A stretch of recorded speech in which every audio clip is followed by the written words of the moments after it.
आज मेरी शादी की पहली रात थी। अब वो ज़माना कहाँ रहा, जब मर्दों को किसी बात का पता ही नहीं होता था। आजकल तो सोशल मीडिया और इंटरनेट पर हर चीज़ खुलकर सामने आ जाती है। एक-एक पल की दूरी से आप सब कुछ जान जाते हैं। पहले के ज़माने में ये बातें मर्दों के दिमाग में भी नहीं आती थी। पहले रीति-रिवाज़ों की कद्र की जाती थी और वो भी एक खूबसूरत समय था, जब आपको पता ही नहीं होता था कि आपकी शादी किससे हो रही है। और शादी की रात जब आप अपनी दुल्हन को देखते थे, तो वो शर्म से झुकी होती थी। उसका शर्माना भी अच्छा लगता था। बिना बोले भी सब समझ आ जाता था। आजकल तो औरतें पेट दिखाकर बताती हैं कि वे माँ बनने वाली हैं और न जाने क्या-क्या होता है। आज मेरी शादी की पहली रात थी। किसी को मुझे कुछ समझाने की ज़रूरत नहीं थी। मेरी पत्नी भी बहुत खूबसूरत थी। उसका नाम किरण था। वैसे तो उसे मेरी माँ ने मेरे लिए चुना था, लेकिन ये भी सच है कि अगर मैं खुद अपने लिए किसी को चुनने निकलता, तो शायद मुझे ऐसी लड़की ना मिलती। ये अ, अरेंज मैरिज थी और वह मेरे हिस्से में आ गई थी, क्योंकि मैं देखने में कोई बहुत सुंदर आदमी नहीं था, लेकिन किरण बहुत हसीन थी। मैं अपने कमरे की ओर जा रहा था कि रास्ते में माँ से मुलाकात हो गई। मैंने कहा कि आप यहाँ क्या कर रही हैं? तो उन्होंने मेरे हाथ में एक थैला पकड़ा दिया और उनका अंदाज ऐसा था जैसे इस थैले में कोई नशीली चीज़ है और मुझे पहुंचानी है। कहने लगी कि जब तू थैला खोलेगा तो समझ आ जाएगा कि इसमें क्या है। बाकी तो इतना भी बच्चा नहीं है, लेकिन देख ले, लड़की बिरादरी से बाहर की है। मैंने कहा कि बाहर की है? पर पसंद तो आप ही की है ना? कहने लगी, हाँ, मेरी पसंद है, लेकिन फिर भी कुछ बातें होती है जो बहुत ज़रूरी होती है। तू अंदर चला जा। मैंने कहा, और ये जो मेरे हाथ में चीज़ पकड़ा दी है, इसे कैसे लेकर जाऊँ? तो मेरी माँ कहने लगी कि छोटा बच्चा थोड़ी है, कोई ना कोई बहाना कर देना, अब तेरी शादी हो गई है। इस बात पर मुस्कुरा दिया। उन्होंने मुझे हल्का सा धक्का भी मारा और मैं कमरे के अंदर चला गया। मेरी पत्नी सामने ही बिस्तर पर घूंघट किए बैठी थी। मैंने वह थैला एक तरफ रख दिया और मौका देखकर उसके अंदर भी झाँक लिया, क्योंकि मेरी पत्नी ने तो सिर झुकाया हुआ था। मेरा दिल तो कर रहा था कि अपना सिर पीट लूँ। मेरी माँ ने तो मुझे परीक्षा में डाल दिया था, क्योंकि जो काम उन्होंने मुझे करने के लिए दिया था, वह मैं कैसे कर सकता था। लेकिन फिर भी सोचा कि अगर नहीं किया तो सुबह सबसे पहले वही सवाल करेंगी। इस थैले में और कुछ नहीं बल्कि एक सफ़ेद रंग की बेडशीट थी। मैंने उसे अपने साथ रखा और अपनी दुल्हन का घूंघट उठाया, उसे उसकी मुंह दिखाई का तोहफा दिया और इधर-उधर की बातें करने लगा। लेकिन जब सुबह आँख खुली तो मैं बड़ा है परेशान था। फौरन से पहले अपना फ़ोन उठाया और कुछ गूगल करने लगा। गूगल बादशाह ने मुझे यह पता चलाया कि मेरी पत्नी के पेट पर जो निशान है, उसका क्या मतलब है, और अगर यह बात ऐसी थी, तो फिर हमारे घर में तो बवाल मचने वाला था। लेकिन जब मैं अपनी पत्नी की तरफ देख रहा था, तो मुझे समझ आ गया था कि वह ऐसी नहीं है। एक मर्द को पता चल जाता है कि उसकी ज़िंदगी में आने वाली औरत पहले बदचलन रह चुकी है या नेक। क्या उसने शादी से पहले अपनी इज्जत का सौदा किया है या नहीं। एक मर्द को यह बात पता चल जाती है, और मैं एक मर्द ही था। मेरी उम्र 35 साल हो गई थी जब मेरी शादी हो रही थी।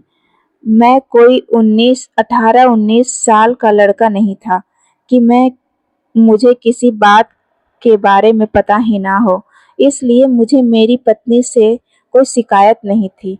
लेकिन मेरी माँ ने जो मुझे काम करने के लिए सामान दिया था, उस पर भी उसकी उम्मीदों के मुताबिक कोई काम न हो सका।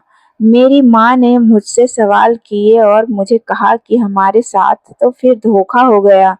एक तो तेरी शादी की उम्र निकल गई, ऊपर से तूने कहा था कि खूबसूरत लड़की चाहिए। मुझे कोई लड़की मिल ही नहीं रही थी, तुझे बार-बार तस्वीरें दिखा रही थी तो तू इग्नोर कर रहा था। फिर तुझे यह लड़की तस्वीर में अच्छी लग गई और मैंने कहा कि चलो पसंद आ गई है। इससे पहले कि तेरा फैसला बदले तेरी शादी इसी से करवा देती हूँ। पर मुझे क्या पता था कि हमारे साथ इतना बड़ा धोखा हो जाएगा। हम तो किसी को यह भी नहीं कह सकते कि आपने रिश्ता करवाया है। अब आप जवाब दो, क्योंकि यह रिश्ता तो बिरादरी के बाहर हुआ है और किसी को हमने बीच में भी नहीं डाला। किसी ने गारंटी भी नहीं दी थी कि सब कुछ तेरी वजह से हुआ। अब तो तू बता कर क्या करे। मैंने कहा कि कोई धोखा नहीं हुआ है और आप इस तरह की बातें नहीं सोचें। आपको पता नहीं है कि दुनिया में क्या कुछ हो रहा है। मेरी पत्नी मेरे लिए बिल्कुल ठीक है और मैंने उसी के साथ जिंदगी गुजारनी है। मेरी माँ ने कहा कि नहीं, हम उसके माँ-बाप से बात करते हैं। मैंने कहा कि आप क्यों मेरा घर खराब करना चाहती हैं? बड़ी मुश्किल से तो रिश्ता हुआ है। अपनी बिरादरी में से तो कोई लड़की नहीं दे रहा था। अब बाहर से रिश्ता मिला है तो आप उसे भी खराब करना चाहती हैं। मेरी माँ ने कहा कि अभी तो तेरी पत्नी एक दिन की दुल्हन है और तू मेरे सामने खड़ा होकर बातें कर रहा है। मेरी माँ तो मुझे ही डांटने लगी, पर मैंने उन्हें समझाया कि जब मुझे कोई परेशानी नहीं है, तो फिर किसी को कोई परेशानी नहीं होनी चाहिए। वह भी चुप हो गई। मुझे वाकई मेरी पत्नी से कोई परेशानी नहीं थी और मेरे दिल में कहीं न कहीं यह बात भी थी कि अब मुझे और किसने लड़की देनी थी। मेरे पास था ही क्या, एक नौकरी जिसमें मैं मुश्किल से 30-35 हज़ार रुपए कमाता था और यह तो सब जानते हैं कि आजकल 30-35 हज़ार रुपए में किसी का भी गुजारा नहीं होता। घर अपना था और मेरी माँ के घर वाले भी मदद किया करते थे, वरना यह घर चलाना तो मेरे लिए मुश्किल हो जाता। अब शादी हो गई थी, अब मुझे और कोई तमाशा नहीं चाहिए था। मैं अपनी पत्नी के साथ अपनी ज़िंदगी को एन्जॉय करना चाहता था और वह भी अच्छी लड़की मालूम हो रही थी। उसने मेरे साथ अच्छे तरीके से बात की और अभी वह मेरी ही बात मान रही थी। मेरी माँ का रवैया उससे कुछ उखड़ा-उखड़ा सा था। मैंने उन्हें समझाया कि जब कोई बात नहीं है तो आप ऐसी हरकतें क्यों कर रही हैं? वह भी सोचेंगी कि पता नहीं क्या बात है। इसी तरह फिर दिलों में नफ़रत पैदा होती है और फिर एक साथ 2 औरतों का रहना भी मुश्किल हो जाता है। मेरी माँ ने कहा, और फिर तेरे जैसे नास-पीटे होते हैं जो अपनी पत्नी लेकर निकल जाते हैं। मैंने कहा कि जब आप उसके साथ अच्छे से नहीं रहोगी, तो फिर मेरे पास और कोई रास्ता ही नहीं बचेगा। मेरी माँ को यह बात फिर सिर्फ समझाने के लिए कही गई थी। मेरा ऐसा कोई इरादा नहीं था, लेकिन मैंने बहुत पटका मुँह बनाकर यह बात कही थी और वह भी समझ गई कि मेरी माँ ने भी अपना रवैया ठीक कर लिया और कहा कि तेरी बात पे यकीन कर लेती हूँ। शादी की दी रस्म हुई और उसके बाद हमारी ज़िंदगी मालूम पे आ गई। एक दिन मैं घर आया तो मैंने अजीब-सा मंज़र देखा। मैंने देखा कि मेरी पत्नी के कमरे में एक लड़की बैठी है और खाना खा रही है। मुझे देखकर वह थोड़ी डर गई। मैंने कहा कि तुम कौन हो? उसने कोई जवाब नहीं दिया। मेरी पत्नी कमरे में आई और कहने लगी कि वह भीख माँगने वाली आई थी। भूख लगी थी इसलिए मैंने खाना निकाल के दे दिया। मैंने कहा कि खाना निकाल के देना था तो किचन में बिठा देती, हमारे बिस्तर पर क्यों बिठा दिया? किरण कहने लगी कि क्यों, ये भी तो इंसान है, यहाँ बैठकर खा लेगी तो क्या हो जाएगा? शादी के शुरू के दिनों में तो पति-पत्नी एक दूसरे के सामने भरम ही रखते हैं, शायद वह भी भरम रखने के लिए ऐसा कर रही थी कि मैं अच्छी इंसान हूँ और फिर मुझे भी भरम रखना था। मैंने कहा कि हाँ ठीक है, चलो कोई बात नहीं। मैं हाँ, है तो इंसान ही, पर दिल में सोच रहा था कि उसे बिस्तर पर ही लाकर बिठा दिया और ये भीख मांगते-मांगते घर के अंदर आ गई।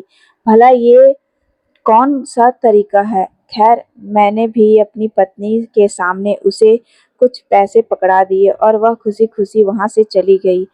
पर जब वह चली गई, उसके बाद मेरी पत्नी का मूड कुछ खराब हो गया था।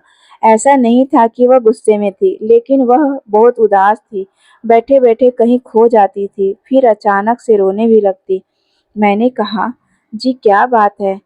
तो कहने लगी, "मुझे मेरे माँ-बाप की याद आ रही है।" मैंने कहा कि ठीक है, इतवार वाले दिन मैं तुम्हें तुम्हारे माँ-बाप के घर ले जाऊँगा। वह खुश हो गई, लेकिन फिर भी कहीं न कहीं उसके चेहरे पर उदासी ही थी। वैसे जब मेरी पत्नी मेरी ज़िंदगी में आई थी, मेरी ज़िंदगी बड़ी खूबसूरत हो गई थी। जब वह शर्माती थी तो मुझे बहुत अच्छी लगती थी। वैसे तो सारी औरतें ही नकली शर्माने का नाटक करती हैं, लेकिन वह सचमुच शर्माती थी। वह बहुत ही ज़्यादा शर्मीली सी थी। मैंने उससे पूछा कि क्या तुम्हें कभी किसी से मोहब्बत हुई थी? तो कहने लगी, नहीं, मुझे कभी किसी से मोहब्बत नहीं हुई। मेरी ज़िंदगी में बहुत कुछ चल रहा था। मैं घर में सबसे बड़ी थी। बहन-भाई थे, माँ-बाप थे, बस उन्हीं सब बातों में उलझी रही। मेरे दिल के दरवाजे तब कभी कोई आया ही नहीं। लेकिन मैंने सोच लिया था कि जिससे मेरी शादी होगी, मैं उसी से मोहब्बत करूँगी, ताकि मेरी ज़िंदगी अच्छी गुज़र जाए। ये तो बिल्कुल वैसे ही लड़की थी जैसा मैं चाहता था, बल्कि जैसे घर हर मर्द चाहता है, जो सिर्फ़ उसके लिए सोचे, उसकी तरफ देखे, उसकी ज़िंदगी में पहले कोई आया भी ना हो और उससे बहुत ज़्यादा मोहब्बत भी करे।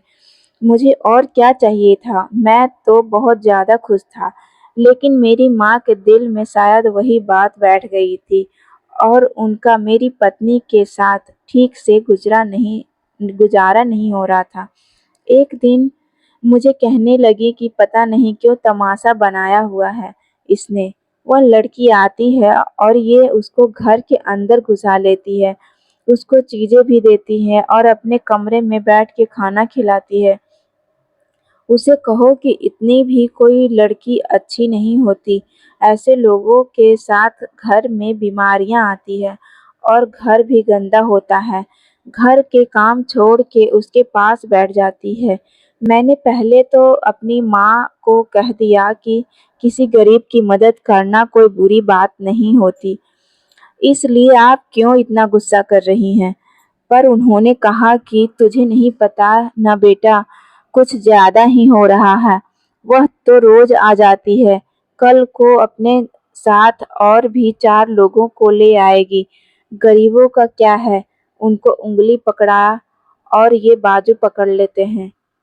मेरी माँ की बात भी ठीक थी, पर मैं आजकल अपनी पत्नी के शहर में इस कदर खोया हुआ था कि मैं उसके सामने कोई भी ऐसी बात नहीं कर सकता था कि जिससे वह नाराज़ हो जाए।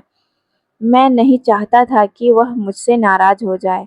जब बड़ी उम्र के आदमी को 35 साल की उम्र में एक 20-21 साल की खूबसूरत लड़की मिल जाती है, तो वह पागल ही होगा जो उसको नाराज़ करेगा। और मैं ये पागलपन नहीं करना चाहता था। मेरी माँ को गुस्सा इसी बात पर आ रहा था कि मैं अपनी पत्नी के पल्लू से बंध गया था। लेकिन पत्नी के पल्लू से ना बंध जाता तो और कहाँ जाता। आधी ज़िंदगी तो मेरी बिना पत्नी के गुज़र चुकी थी। मुझे कोई तमाशा नहीं चाहिए था और वह ऐसा कोई काम नहीं कर रही थी, जिस पर मैं बहुत ज़्यादा गुस्सा करता और कहता कि मेरे घर से में ये सब कुछ नहीं चलेगा। मैं क्या साबित करता हूँ उसके सामने कि मैं बुरा आदमी हूँ, जो किसी भिखारी लड़की को एक वक़्त खाना खिलाना भी उसे बुरा लग जाता है। अगर वह मुझे बुरा आदमी समझती तो उसकी नज़रों में मेरा इमेज खराब होता और यही तो दिन होते हैं पति-पत्नी के एक-दूसरे की नज़र में इमेज बनाने के। ऐसे में मैं अपना इमेज क्यों खराब करता? इसलिए सोचा कि प्यार से समझा दूंगा। अगर मेरी शादी वक्त पर करवाई होती तो अभी मेरी औलाद भी 7-8 साल की होती ही सही, शायद 10-12 साल की भी हो सकती थी। लेकिन मुझे फिलहाल बच्चे पैदा करने का कोई शौक नहीं था। मैं ये वक्त अपनी पत्नी के साथ गुजारना चाहता था, उसके साथ हंसी-खुशी रहना चाहता था। मैं नहीं चाहता था कि हमारी ज़िंदगी पैम्पर और दूध के बीच में कहीं फँस जाए और हम लोग रात को अगर जागें तो सिर्फ बच्चों का ख़्याल करने के लिए और एक दूसरे से भी नफ़रत हो जाए, क्योंकि मेरे साथ सारे दोस्त और कज़न शादीशुदा थे और वो बताते रहते थे कि जब से हमारी ज़िंदगी में बच्चे आए हैं, पति-पत्नी का रिश्ता तो समझो सूली पे लटक गया है। एक कज़न ने तो इसी के लिए अपनी पत्नी को तलाक भी दे दिया कि तुम तो सिर्फ बच्चों को सँभालने वाली माँ बनकर रह गई हो। तुम्हारे पास मेरे लिए टाइम नहीं होता है। ये अलग बात है कि अब हम बहुत बहुत पछताता भी था और अपनी पत्नी को शायद याद करके रोता था, लेकिन अब वहाँ से वापस का भी कोई रास्ता नहीं था। इसलिए मैं नहीं चाहता था कि कल को हम भी बिना वजह किसी ऐसी स्थिति में फंस जाएं। फिर इंसान की अकल पर पत्थर पड़ जाते हैं और वह कुछ गलत करता ही है। या तो लड़ाई करते हैं लोग आपस में और या तो फिर रिश्ता ही खत्म कर देते हैं, जबकि देखा जाए तो इसकी कोई वजह भी नहीं होती है। इसी तरह जब मैं एक दिन ऑफिस से घर आया तो मैंने देखा कि वह लड़की न सिर्फ हमारे कमरे में बैठी खाना खा रही है, बल्कि मेरी पत्नी उसे खुद अपने हाथों से खाना खिला रही थी, उसके सिर पर हाथ फेर रही थी और रो भी रही थी। मैं थोड़ी देर पर्दों के पीछे छुप गया और यह मंजर देखने लगा। फिर मैंने सोचा कि जरा उनकी बातें तो सुनूं कि ये क्या बातें कर रही हैं। मेरी पत्नी उसे कह रही थी, ठीक तो हो ना तुम? देखो तुम्हारा जब दिल करे इधर आ जाया करो। मैं तुम्हारे लिए इससे ज्यादा कुछ नहीं कर सकती। मुझे माफ कर दो बेटा। मैं बड़ी मजबूर हूँ। मेरी पत्नी बहुत ज्यादा परेशान थी। उसकी आंखों में उस लड़की के लिए बहुत ज्यादा दुख, परेशानी और चिंता थी। ऐसा लग रहा था कि अपना सब कुछ उठाकर उसको दे सकती है, लेकिन इतना भी क्या किसी के से पुण्य करना कि वह आपके गले पड़ जाए। वो उसे बेटी क्यों कह रही थी? वो उसका नाम भी तो ले सकती थी या उसे लड़की कह सकती थी, लेकिन वो तो उसे बड़े प्यार से बेटी कह रही थी। फिर मुझे वो वाली बात याद आई जो अभी मेरे दिल में कहीं ना कहीं थी कि मेरी पत्नी की पीठ पर एक निशान था, वो निशान जो सिर्फ उन औरतों के पीठ पे होता है जो माँ बन चुकी होती हैं या माँ बनने की प्रक्रिया से गुजर चुकी होती हैं। लेकिन मैं ये भी जानता था कि मेरी पत्नी कुंवारी थी, क्योंकि ये मैंने महसूस कर लिया था। मुझे उसकी हरकतों से भी ये बात महसूस हुई थी। अगर किसी औरत की पहली शादी हुई हो तो उसकी इस तरह की हरकतें नहीं होती जैसे मेरी पत्नी की थी। फिर ये सब क्या था? क्यों वह उस लड़की के लिए इतना दुखी रखती थी? एक दिन मैं उससे चेक करने के लिए अपने साथ ले गया। ऐसी जगह पे ले गया जहाँ पर फकीरों के बहुत बच्चे होते थे और अगर आप वहाँ पर खड़े हो जाएं तो आपको सांस भी नहीं लेने देते। मैंने उसे वहाँ खड़ा करके सामने चला गया। मैंने कहा कि मुझे बैंक से पैसे निकलवाने हैं और 2 मिनट काम है, एटीएम से पैसे निकलवा ले के आता हूँ। तू जरा यहीं पर मोटरसाइकिल के पास खड़ी हो जा। उसने कहा ठीक है। खुद मैं एक दरख्त की तरफ उड़ लिए खड़ा हो गया और देखने लगा कि वो क्या करती है। उसके पास एक भीख मांगने वाला बच्चा आया तो उसने उसे 10 रुपए दे दिए। थोड़ी देर बाद दूसरा बच्चा आया तो उसे भी 10 रुपए दे दिए। पर तीसरा बच्चा आया तो मेरी पत्नी कहने लगी, बस चले जाओ यहाँ से, तुम लोगों ने तो तमाशा बना लिया है। 10-10 करके क्या सारे पैसे ले लोगे? मैंने यह हरकत देखी तो मैं हैरान हो गया रह गया कि इन बच्चों के लिए तो उसके दिल में कोई दर्द नहीं है। जब कोई 10-10 रुपए दे देती तो क्या होता, और इस लड़की के लिए तो बेटी रो रही होती है। इसका मतलब था कि मामला कुछ और ही था, और मामला ज़्यादा ही गड़बड़ था।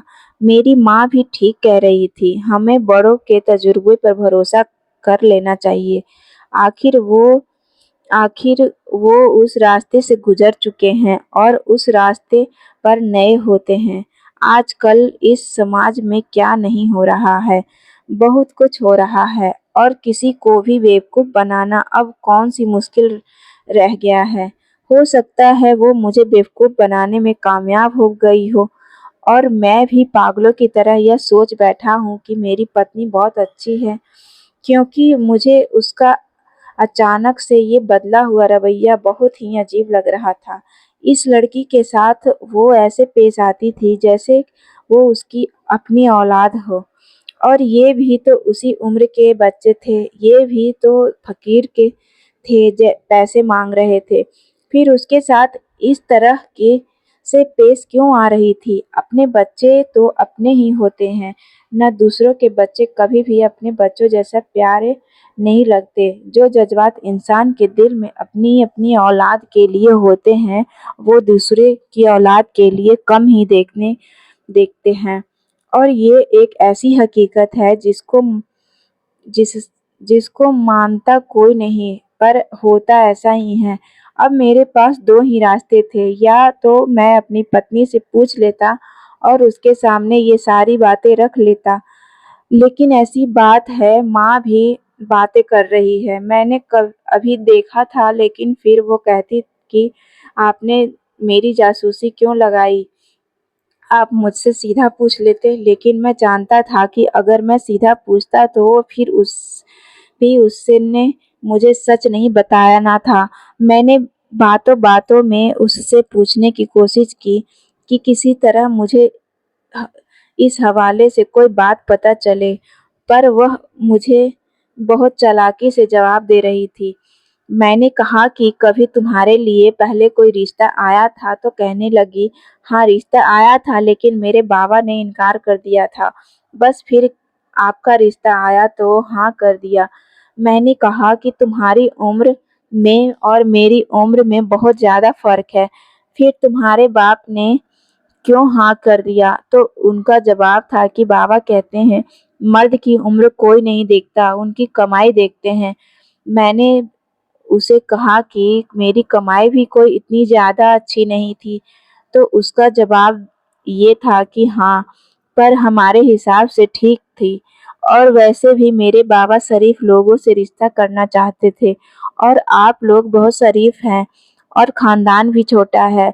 वो मेरी तारीफ़ करने लगी तो मैं मज़ीद कोई बात नहीं निकाल सका। मैंने कहा कि मेरा एक दोस्त है, उसकी भी शादी हुई है। उन्होंने कहा कि लड़की कुँवारी है, लेकिन उससे शादी के बाद पता चला कि लड़की कुँवारी नहीं है, तो अब इसका बहुत बड़ा परेशानी चल रहा है। लड़की वापस चली गई और वह इसी त इसे तलाक देना चाहता है। कहने लगा कहने लगी कि भगवान कृपा करे उस पे। बस इतना कहकर उसने बात खत्म कर दी। वो मुझसे नज़रें नहीं मिला रही थी, साथ-साथ कोई काम कर रही थी।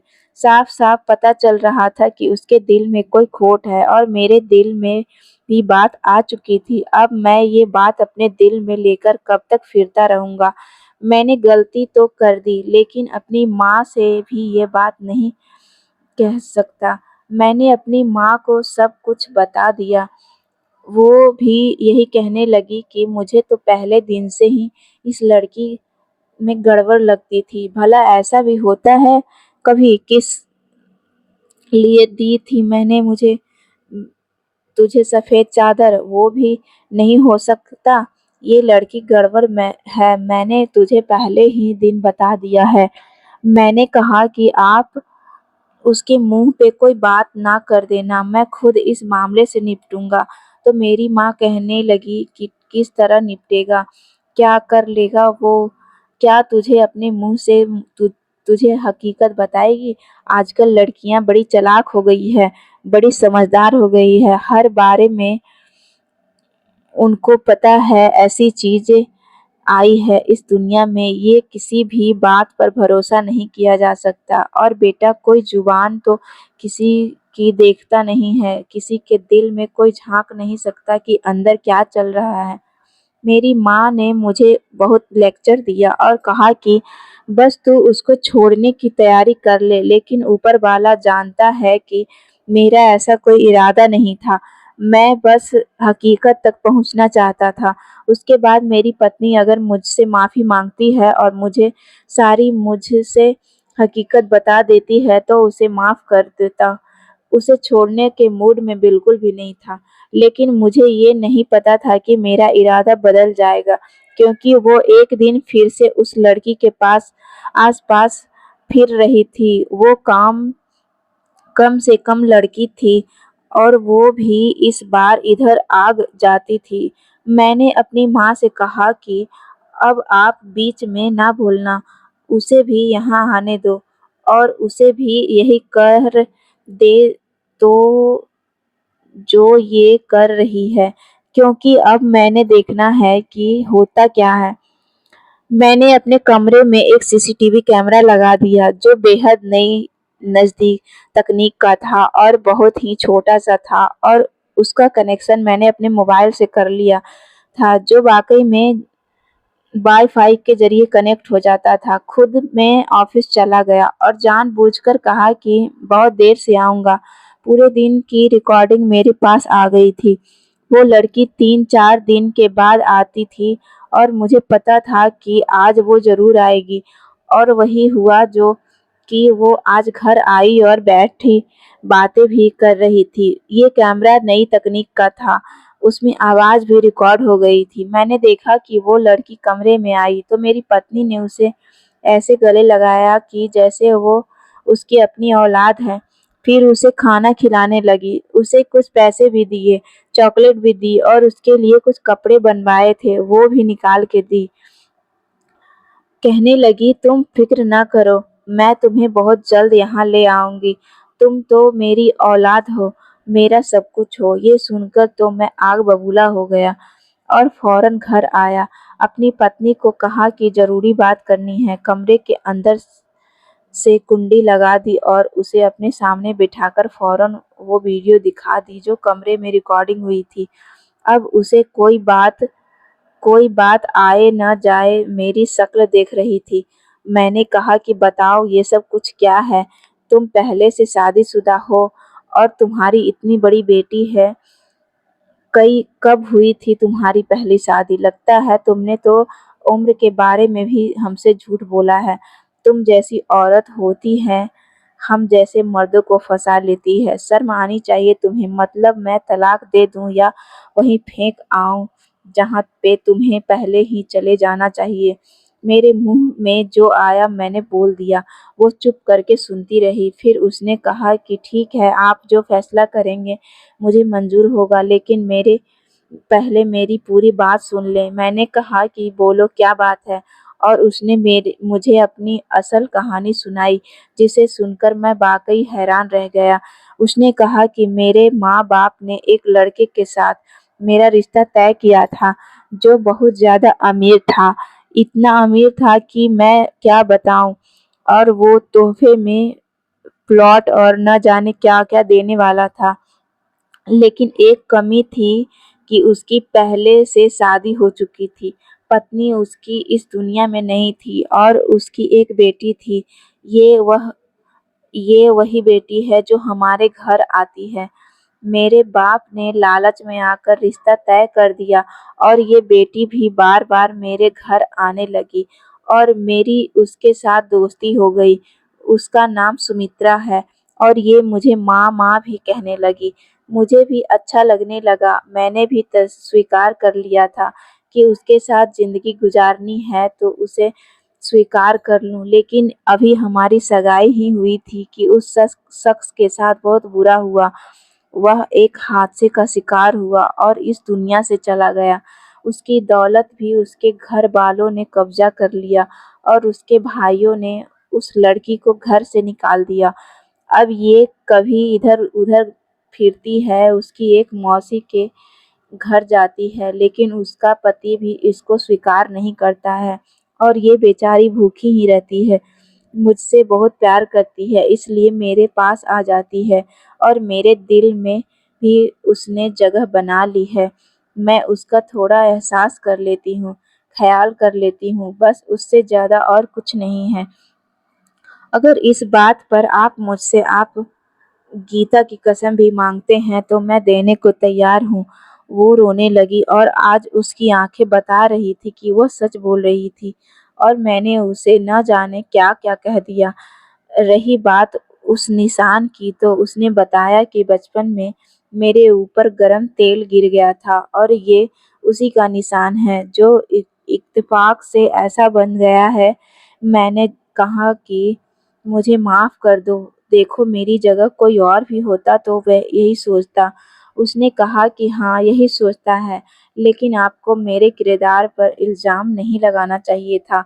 अच्छा नहीं किया आपने मेरे साथ। सारी ज़िंदगी नहीं भूलूँगी मैं आपकी यह बातें। आपने कैमरा लगाया घर में, मुझ पर शक किया, मुझे बहुत शर्मिंदा हो रहा है। मैंने कहा कि मुझे माफ़ कर दो, तुम जो कहोगी मैं करूँगा। मैंने कहा कि हम इस लड़की को अपने साथ रख लेते हैं। देखो कल को हमारी औलाद होगी, बच्चे होंगे, ये मेरा साथ देगी, मेरी मदद भी करेगी, इस घर में मेरे साथ रहेगी, वरना ये कहाँ जाएगी। मैंने कहा कि मैं उस पर सोच कर बताऊँगा।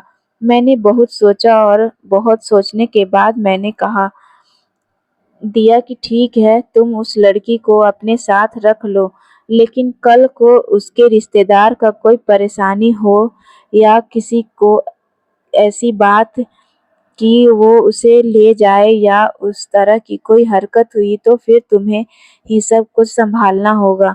वह कहने लगी कि मैं उसके रिश्तेदार से जाकर बात कर लूँगी। उसने बात की और वो लोग फ़ौरन से ही इसे कहने लगे, हाँ ले जाओ इस लड़की को, हमें नहीं चाहिए, हमने उसे अपने साथ नहीं रखना। और मेरी पत्नी उम्मीद से हो गई।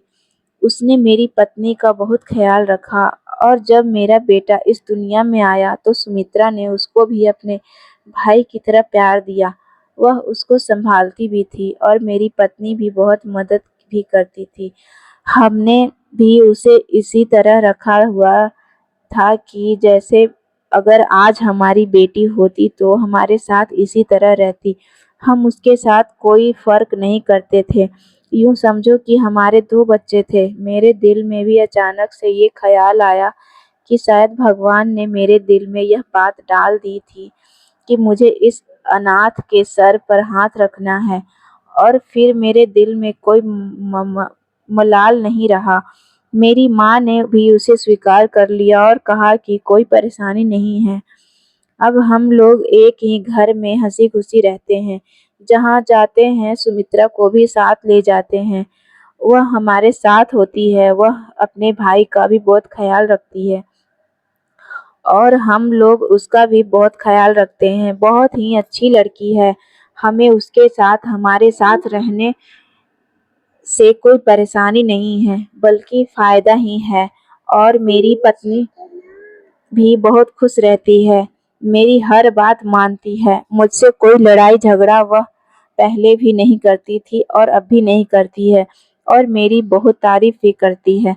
मेरा एहसान मानती है कि आपने इतनी बड़ी नेकी की है, भगवान आपको उसका फल देगा और वास्तव में मुझे उसका फल दे रहा है कि जब से मैंने उसे गोद लिया है और वह हमारे घर में आई है, मेरी नौकरी बहुत अच्छी जगह पर लग गई है। अब मैं कोई गरीब आदमी नहीं रहा। मैं 35,000 कमाने वाला गरीब नहीं, बल्कि 88,000 कमाता हूँ। शायद यह उसी का नसीब है जो हमारे घर में उतरना शुरू हुआ है। आप लोग बताइए कि अगर आप लोग मेरी जगह होते तो क्या फैसला करते? दोस्तों, उम्मीद करती हूँ आप लोगों को हमारी कहानी पसंद आई होगी। कहानी पसंद आई हो तो वीडियो को लाइक और चैनल को सब्सक्राइब करना ना भूलें।